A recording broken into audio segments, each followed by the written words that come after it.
नमस्कार, स्वागत है आप सभी का। आप देख रहे हैं इकॉनमी टुडे। मैं हूं अजय मिश्र। 9:30 बज चुके हैं दिन के और कारोबार जगत की तमाम खबरों को आप तक पहुंचाने का वक्त हो चला है। तो चलिए आज की बिजनेस हेडलाइंस पर निगाह डालते हैं, जिसे हम कहते हैं टॉप लाइंस।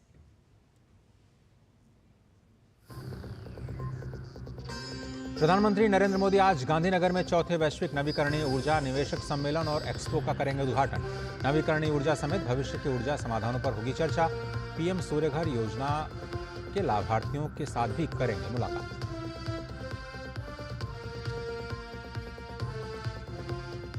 दुनिया की सबसे बड़ी स्टार्टअप नॉलेज रजिस्ट्री की होगी शुरुआत। वाणिज्य और उद्योग मंत्री पीयूष गोयल आज करेंगे शुभारंभ।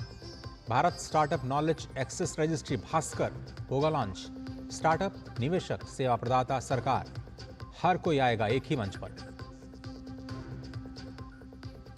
जीएसटी काउंसिल ने हेल्थ और लाइफ इंश्योरेंस उत्पादों के प्रीमियम पर जीएसटी दरों पर सुझाव देने के लिए 13 सदस्यीय मंत्री समूह का किया गठन। मंत्री समूह 30 अक्टूबर तक अपनी रिपोर्ट पेश करेगा। मंत्री समूह गठित करने को लेकर 9 सितंबर को हुई थी जीएसटी काउंसिल की 54वीं बैठक में लिया गया फैसला। और सप्ताह के पहले कारोबारी दिन आज बढ़त के साथ खुले भारतीय शेयर बाजार। पिछले सप्ताह के आखिरी कारोबारी दिन लाल निशान के साथ बंद हुए थे सेंसेक्स और निफ्टी। ये कुछ बड़ी खबरें आपकी स्क्रीन पर जिन पर हमारी निगाह रहेगी, और आपको आज की चर्चा में लिए चलेंगे आज स्टार्टअप की दुनिया के सबसे बड़े मंच यानी भास्कर की लॉन्चिंग से जुड़ी खबरों को लेकर के। शुरुआत करते हैं बड़ी खबर से। प्रधानमंत्री नरेंद्र मोदी आज होंगे गांधीनगर में चौथे वैश्विक नवीकरणीय ऊर्जा निवेशक सम्मेलन और एक्सपो यानी री इन्वेस्ट 2024 का उद्घाटन करेंगे। गांधीनगर के महात्मा मंदिर में आयोजित होने वाले सम्मेलन में नवीकरणीय ऊर्जा निर्माण और उपयोग में भारत की प्रगति पर चर्चा होगी।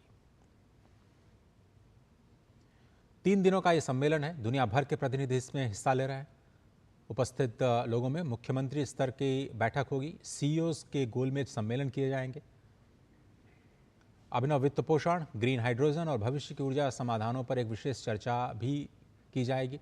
व्यापक कार्यक्रम आयोजित किया गया। इस कार्यक्रम में जर्मनी, ऑस्ट्रेलिया, डेनमार्क और नॉर्वे के भागीदार देशों के रूप में हिस्सा ले रहे हैं और गुजरात राज्य मेजबान राज्य है। आंध्र प्रदेश, कर्नाटक, मध्य प्रदेश, महाराष्ट्र, राजस्थान, तेलंगाना और उत्तर प्रदेश के भागीदार राज्य इसमें शामिल हो रहे हैं। शिखर सम्मेलन में भारत की 200 गीगावाट से ज़्यादा की स्थापित गैर जीवाश्म ईंधन क्षमता की उल्लेखनीय उपलब्धि में महत्वपूर्ण योगदानकर्ताओं को सम्मानित भी किया जाएगा। इसके साथ ही एक प्रदर्शनी का आयोजन किया जाएगा जिसमें सार्वजनिक और निजी क्षेत्र की कंपनियां, स्टार्टअप और प्रमुख उद्योग कंपनियों के अत्याधुनिक नवाचारों को भी प्रदर्शित किया जाएगा। इस सम्मेलन से पहले गांधीनगर में प्रधानमंत्री सूर्य घर मुफ्त बिजली योजना के लाभार्थियों के साथ भी बातचीत करेंगे। जीएसटी परिषद ने विभिन्न स्वास्थ्य और जीवन बीमा उत्पादों के प्रीमियम पर जीएसटी दरों का सुझाव देने के लिए 31 अक्टूबर तक रिपोर्ट मांगी है और उसके लिए 13 सदस्यीय मंत्री समूह का गठन किया है। बिहार के उप मुख्यमंत्री सम्राट चौधरी इस मंत्री समूह के संयोजक हैं।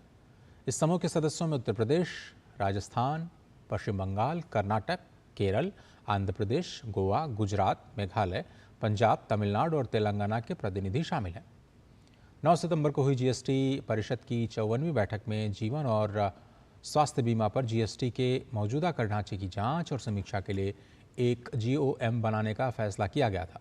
बीमा प्रीमियम पर कराधान के बारे में परिषद द्वारा अंतिम फैसला नवंबर में होने वाली अगली बैठक में लिया जा सकता है और मंत्री समूह की रिपोर्ट अक्टूबर के अंत तक मंगाई गई है। पश्चिम बंगाल सहित कुछ विपक्ष के द्वारा शासित राज्यों ने स्वास्थ्य और जीवन बीमा प्रीमियम पर जीएसटी पूरी तरह से छूट की मांग की थी, जबकि कुछ अन्य राज्यों ने कर को घटा करके 5% करने की वकालत की थी।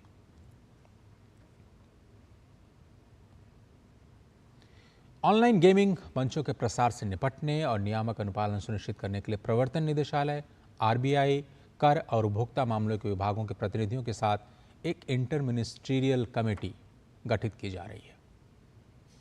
आपको बताएं कि एक सालाना रिपोर्ट आई है डीजीजीआई की, जिसमें यह कहा गया है कि केंद्रीय अप्रत्यक्ष कर और सीमा शुल्क बोर्ड सीबीआईसी की जीएसटी खुफिया इकाई है जो उसने 118 घरेलू ऑनलाइन गेमिंग संस्थाओं के खिलाफ अब कार्रवाई शुरू की है। 34 करदाताओं को करीब 1,10,532 करोड़ रुपए कि जीएसटी के संबंध में कारण बताओ नोटिस जारी किया गया है। इन गेमिंग कंपनियों को नोटिस इसलिए जारी किया गया क्योंकि 28% की दर से जीएसटी का भुगतान नहीं कर रहे थे। इसके अलावा 658 अपतटीय संस्थानों की पहचान और गैर पंजीकृत संस्थाओं के तौर पर की गई है और डीजीजीआई द्वारा उनकी जांच की जा रही है। साथ ही 167 वेबसाइट्स को ब्लॉक करने की सिफारिश भी की गई है। तो पिछले साल जो सबसे ज़्यादा जीएसटी का इवेजन किया गया उसमें ऑनलाइन गेमिंग इंडस्ट्रीज़ सबसे आगे रहीं और आपको याद होगा कि ऑनलाइन गेमिंग से होने वाले राजस्व में भी काफ़ी बढ़ोतरी हुई थी, जो कि जीएसटी काउंसिल में उसकी स्टेटस रिपोर्ट दी गई थी। लेकिन अब ये खबर आ रही है कि वहाँ से जीएसटी का इवेजन किया जा रहा है, जिसके खिलाफ अब कारण बताओ नोटिस जारी किया गया है। भारत में 90% वित्तीय संस्थान नवोन्मेषण यानी इनोवेशन के लिए एआई और जनरेटिव एआई पर ध्यान केंद्रित कर रहे हैं। पीडब्ल्यूसी इंडिया की एक रिपोर्ट में भारत में फिनटेक नवाचार और परिदृश्य का मानचित्रण, इस रिपोर्ट के मुताबिक करीब 74% कंपनियां डेटा एनालिटिक्स का इस्तेमाल कर रही हैं। ये बताता है कि वित्तीय सेवा क्षेत्र के अंदर जो फैसले लेने में इनकी अहम भूमिका बन गई है। इसमें कहा गया है कि सर्वेक्षण में बैंकों, बीमा कंपनियों और फिनटेक कंपनियों सहित 31 फाइनेंशियल सर्विसेज से जुड़े कंपनियों ने हिस्सा लिया। रिपोर्ट के मुताबिक एआई और जेन एआई भारतीय वित्तीय संस्थानों में इनोवेशन के मुख्य क्षेत्र के तौर पर उभरा है। इसमें 90% लोगों ने इनोवेशन के लिए प्रमुख प्रौद्योगिकी करार दिया है। इसके अलावा 84% लोगों का कहना है कि ग्राहक अनुभव और जुड़ाव, अधिग्रहण, ऑनबोर्डिंग और सर्विसिंग समाचार पहल के लिए प्रमुख क्षेत्र था। इसके अलावा 50% से ज़्यादा प्रतिभागियों ने उत्पाद वितरण को इनोवेशन के प्रमुख क्षेत्र के रूप में उजागर किया। और अब देख लेते हैं कि किस तरह से बाज़ारों की आज शुरुआत हुई। गिफ्ट निफ्टी से जो संकेत मिल रहे थे उसके मुताबिक आज जो शुरुआत हुई है भारतीय बाज़ारों की, वो पॉजिटिव टेरिटरी में हुई है। 32 अंकों पर 25,449 का स्तर गिफ्ट निफ्टी का दिखाई दिया और अब से थोड़ी देर पहले जो बाज़ार खुले उसमें आज तेज़ी का रुख। निफ्टी 50 की ओपनिंग 38 अंकों पर 25,355 पे स्तर पर और सेंसेक्स भी आज फ़ायदे के साथ खुलता हुआ नजर आया। सेंसेक्स शुरुआती कारोबार में 102 अंकों पर कारोबार करता हुआ नजर आया, जबकि इस वक्त 167 अंकों की तेज़ी के साथ कारोबार कर रहा है।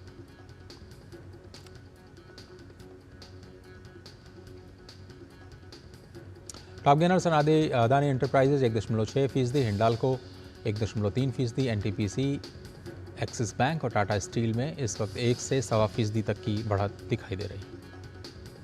मिड कैप और स्मॉल कैप में भी बढ़त लगातार जारी है। आईटी इंडाइसेस में थोड़ी सी गिरावट है। हिंदुस्तानी यूनिलीवर 2% से ज़्यादा टूटा। ब्रिटानिया में भी 1.6% की गिरावट। Hero MotoCorp, Nestle India, Bajaj auto कुछ ऐसे काउंटर्स जहां पर शुरुआत में आज गिरावट का माहौल है। एफएमसीजी का पूरा इंडेक्स इस वक्त नेगेटिव बायस के साथ कारोबार करता हुआ नजर आ रहा है। टेक्नोलॉजी स्टॉक्स में भी इस वक्त थोड़ी सी गिरावट नजर आ रही है। एक छोटा सा ब्रेक लेते हैं। आप देखते रहिए इकोनॉमी टुडे। ब्रेक के उस पार हमारा आज का फोकस।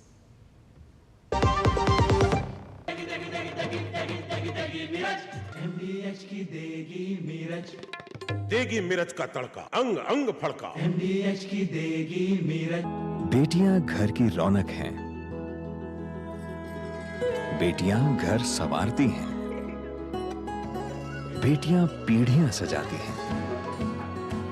बेटियां घर की बुनियाद कहलाती हैं। बेटियों को सलाम करता है मोंगिया स्टील, स्टील का बादशाह। सुरक्षा की गारंटी हर चीज में जरूरी है, चाहे वो मुश्किल स्टंट हो या अच्छी फसल। इसीलिए ले आइए IIL के ट्रैक्टर ब्रांड का शिनबार, जो देता है सुंडी और ट्रिप से सुरक्षा की गारंटी। बात जब पीढ़ियों के लिए बनने वाले घर की हो तो जिम्मेदारी बड़ी हो जाती है। गैलेंट समझता है ये जिम्मेदारी। अब डबल M रिब्स के साथ गैलेंट एडवांस TMT रीबार, निर्माण का रियल हीरो। स्वागत है आप सभी का। आप देख रहे हैं इकोनॉमी टुडे और अब बात करते हैं आज के फोकस की।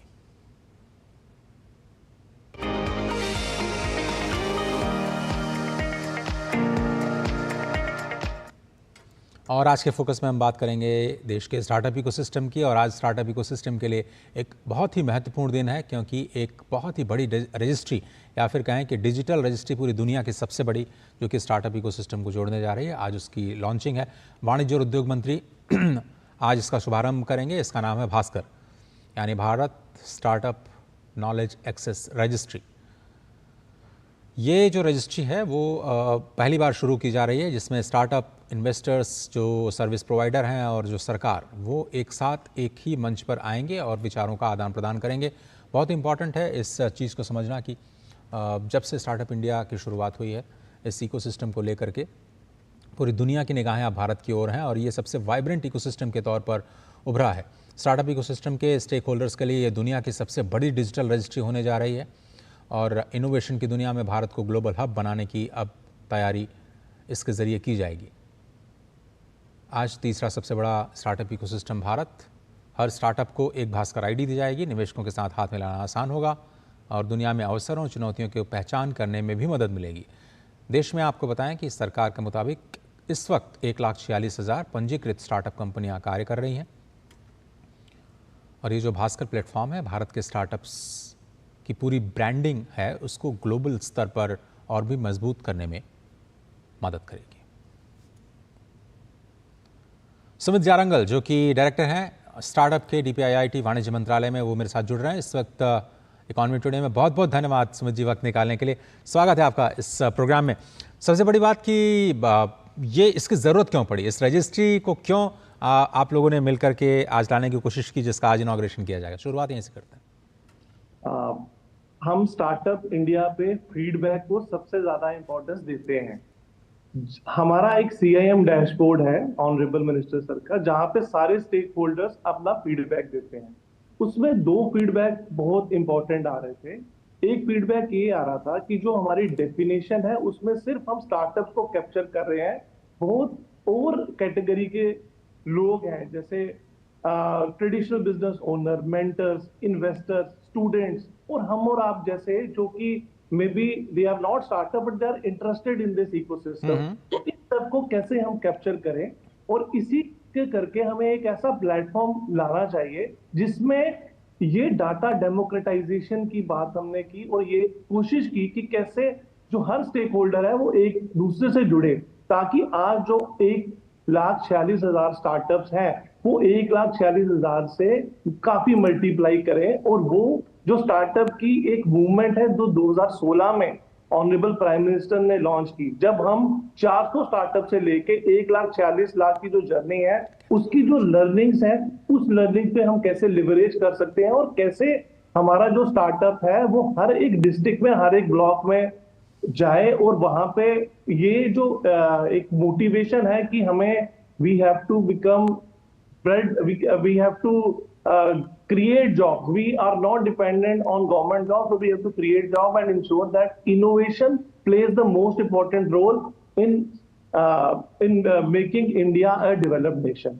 So 2047 की जर्नी में जो इनोवेशन का रोल होना चाहिए जी, उस चीज को कैसे हम एक प्लेटफॉर्म में वो सारी एनर्जी कैप्चर करें और वो सिनर्जी को कैप्चर करते हुए हम एक जो डेवलप्ड नेशन जर्नी है उस पे हम जाएं। तो सुमित जी, थोड़ा सा ये समझाइए कि इसमें कौन कौन सी सर्विसेज इस प्लेटफॉर्म पे मिलेंगी और ज़्यादातर ये बहुत ही कोजी इकोसिस्टम होता है जिसमें लोग आइडियाज शेयर नहीं करना चाहते, अपनी टेक्नोलॉजी को शेयर नहीं करना चाहते। ऐसे में वो कौन सी सर्विसेज हैं जिन्हें वो शेयर कर पाएंगे और क्या इनका कोई कॉस्टिंग भी होगी स्टार्टअप इकोसिस्टम के लिए? तो मैं अब बताना चाहता हूं कि ये 2 कैटेगरी हैं, एक है इंडिविजुअल कैटेगरी और एक है ऑर्गेनाइजेशन कैटेगरी। इंडिविजुअल में जैसे स्टार्टअप फाउंडर हो सकते हैं, ट्रेडिशनल बिजनेस ओनर हो सकते हैं, मेंटर हो सकते हैं, स्टूडेंट हो सकते हैं और एक्सप्लोरर हो सकते हैं। और ऑर्गेनाइजेशन की साइड इंक्यूबेटर्स होते हैं, एक्सेलरेटर्स होते हैं, कॉर्पोरेट्स होते हैं, गवर्नमेंट बॉडीज होती हैं, इंस्टीट्यूशनल इन्वेस्टर्स होते हैं और एकेडमिया जैसे IIT, IIMs और फिर इंडस्ट्री एसोसिएशंस हैं। जो ये सारी ऑर्गेनाइजेशन हमारे सिस्टम में ऑलरेडी दे आर एक्टिव। अब प्रॉब्लम क्या आती है कि कई स्टार्टअप के पास बहुत अच्छा आइडिया है बट उसको ये पता नहीं लगता कि मैं किसके पास जाऊं, वो फंडिंग कहां से जनरेट करे ताकि उस आइडिया को एक कमर्शियल वायबल एंटिटी में कन्वर्ट कर सके। तो ये प्लेटफॉर्म उस स्टार्टअप को अपॉर्चुनिटी मिलेगा कि हमारे प्लेटफॉर्म में जितने भी इन्वेस्टर्स हैं तो they can directly reach out to them. Similarly जो हमारे इन्वेस्टर्स होते हैं, स्पेशली इंस्टीट्यूशनल इन्वेस्टर, उनका फोकस होता है आज जैसे डीप टेक पे फोकस है, सस्टेनेबिलिटी पे फोकस है, तो उन्हें पता रहेगा हमारे प्लेटफॉर्म से कि कौन कौन से स्टार्टअप है through out the country and in various location जो कि सस्टेनेबिलिटी पे काम कर सकते हैं। और इसमें अल्टीमेटली स्टार्टअप की ऊपर it is his responsibility, his decision कि वो डिसाइड करता है कि मैं अपना कितना डाटा शेयर करूं। तो मे बी वो एक प्रोटोटाइप इंफॉर्मेशन शेयर करना चाहता है या डिटेल्ड इंफॉर्मेशन करना चाहता है, that is left to the startup, it is a call that is taken by him. और जितना वो एग्री करता है इंफॉर्मेशन शेयर करने की उतना ही प्लेटफॉर्म पे आता है। और ये because it is a government platform, all the services available are for free. और मैं ये भी बताना चाहता हूं कि ये आज की डेट में, क्योंकि ये आज हम लॉन्च कर रहे हैं, तो आहिस्ता आहिस्ता ये जो है ये मूवमेंट बढ़ेगी। और हमने जो अपने आप को इंटरनल टारगेट दिया है कि हम एक साल में कम से कम 20-25 लाख तक स्टेक होल्डर्स को यहाँ पे लेके आए। So that is the immediate target. लेकिन सुमित जी, ये क्या इस तरह का प्लेटफॉर्म दुनिया के किसी और हिस्से में भी है, किसी और स्टार्टअप इकोसिस्टम में भी है? अगर नहीं है तो आप लोग एक डेमोक्रेटिक प्लेटफॉर्म ले आने की कोशिश कर रहे हैं, या फिर डिजिटल पब्लिक इंफ्रास्ट्रक्चर की जो कहानी है वो स्टार्टअप्स के लिए दोहराने की कोशिश क्यों कर रहा है इंडिया, अगर हम समझना चाहें तो? तो to be very honest, we did try to find out कि बाकी कंट्रीज में क्या इस तरह का प्लेटफॉर्म है, बट कोई सोवरेन नेशन ने ऐसा नहीं किया, बट प्राइवेट प्लेटफॉर्म ऐसे डेफिनेटली अवेलेबल है। बट हम जब अपनी कंट्री की बात कर रहे हैं तो ये एक जो सक्सेस है being the third largest ecosystem, that is based on the participation of private stake holders जो हमारे साथ हमेशा एंगेज रहते हैं, और उनके ही आइडियाज के बेसिस पे हमने चाहे वो हमारी पॉलिसीज हो या प्लेटफॉर्म हो उसको इंट्रोड्यूस किया है। इवन रिसेंटली जैसे एंजल टैक्स में जो छूट मिली है, सेकंड रिवर्स फ्लिपिंग में जो चेंजेस हुई हैं, वो सारी इसी स्टार्टअप से ही एंगेजमेंट के बेसिस पे हमें फीडबैक आता है। हम कंसर्न गवर्नमेंट इंस्टीट्यूशन जहां पे डीपीआईटी का डायरेक्ट रोल होता है वहां तो हम करते ही हैं, बट वहां पे different government organisation, department of finance या डिपार्टमेंट ऑफ कॉर्पोरेट अफेयर्स, उनके साथ मिलके ही हम ये सारा काम कर सकते हैं। ये प्लेटफॉर्म हमें वो अपॉर्चुनिटी देगा कि जहां पे आज अगर हम अपना प्लेटफॉर्म देखते थे हमारे पास सिर्फ 1.46 लाख अपने आप को रजिस्टर करते हैं, बट उनके पास कोई तरीका नहीं था कि आपस में बात करने का। तो ये जो हमारे, मैंने स्टार्टिंग में ही कहा था कि जो हमारा एक CIM डैशबोर्ड है जहां पे ये बात बार बार सारे स्टेक होल्डर से की गई कि गवर्नमेंट को ये एक प्लेटफॉर्म स्टार्ट करना चाहिए जहां पे वो ये सारी चीजें इकट्ठे लेके आ सके, और इसी सिनर्जी को बिल्ड करते हुए हम भारत को थर्ड लार्जेस्ट से कैसे हम द वर्ल्ड्स लार्जेस्ट एक प्लेटफॉर्म की बात कर सके। आज भी जब हम थर्ड लार्जेस्ट प्लेटफॉर्म की बात करते हैं तो वो उसका बेसिस है वैल्यूएशन इन टर्म्स ऑफ जो यूनिकॉर्न्स वर्ल्ड में रिकॉग्नाइज है। बट हमारे लीडरशिप का ये कंसिस्टेंट व्यू रहा है कि जो इंडिया का फोकस होना चाहिए वो यूनिकॉर्न के साथ साथ कि ये जो स्टार्टअप मूवमेंट है ये हर डिस्ट्रिक्ट, हर ब्लॉक में जाए।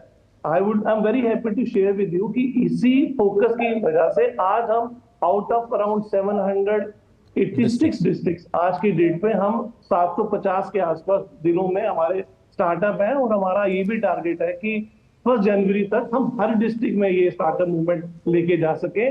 साथ ही ये हमारा एक बेंचमार्किंग है, but this is not the desired level.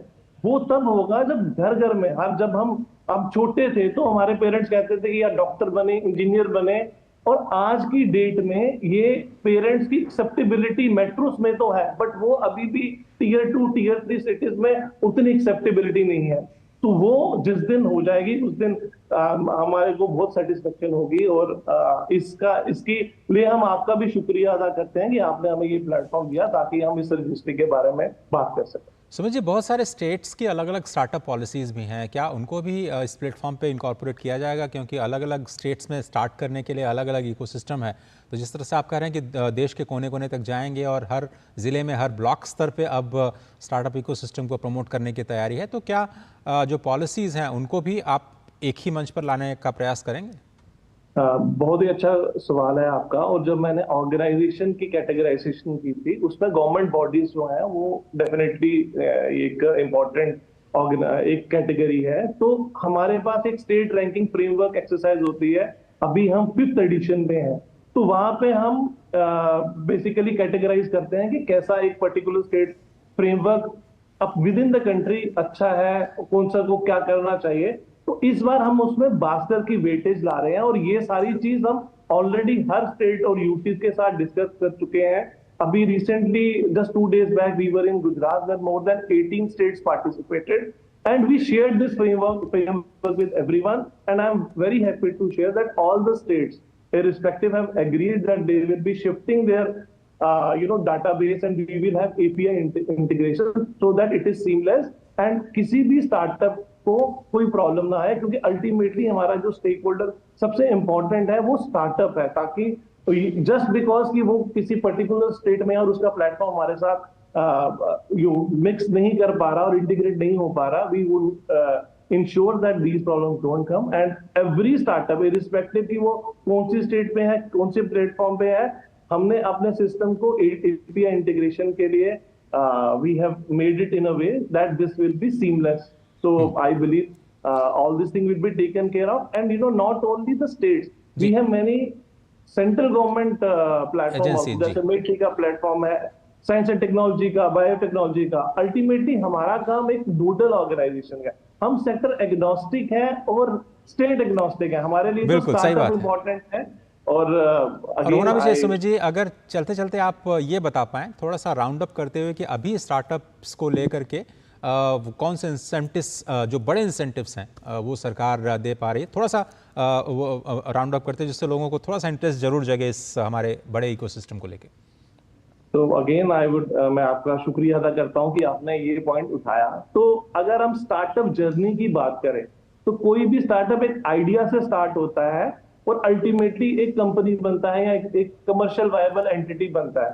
तो आइडिया स्टेज के लिए बिल्कुल जो बेसिक स्टेज है उसके लिए हमारे जो देयर इज अ स्कीम जहां पे हम 20 लाख रुपए आइडिया को देते हैं, उसको हम सीड फंड कहते हैं, क्योंकि सीड मतलब उसको बिल्कुल एक छोटा सा प्लांट है जिसको हमने सपोर्ट देना है। उसके लिए हमारे 200 से प्लस इंक्यूबेटर्स हैं। These incubators are spread across all states and are generally IIT, IIM and educational institutions में थी।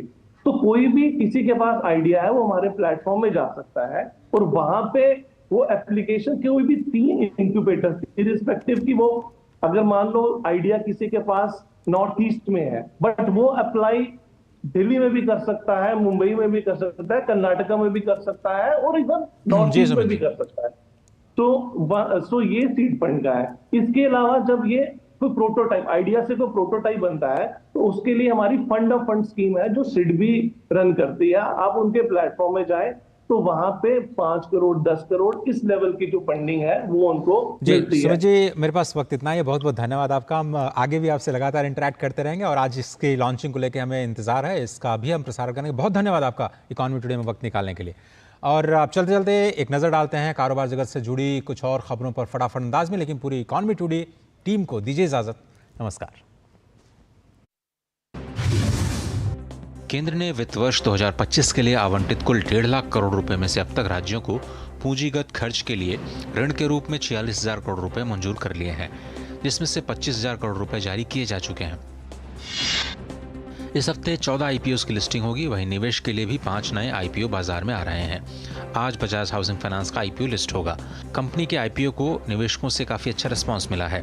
बजाज हाउसिंग फाइनेंस IPO अपने आखिरी दिन यानी 11 सितंबर को 67 गुना से ज्यादा सब्सक्राइब हुआ। इस हफ्ते ओपन होने वाले IPOs में कई MSME सेक्टर से जुड़े हैं।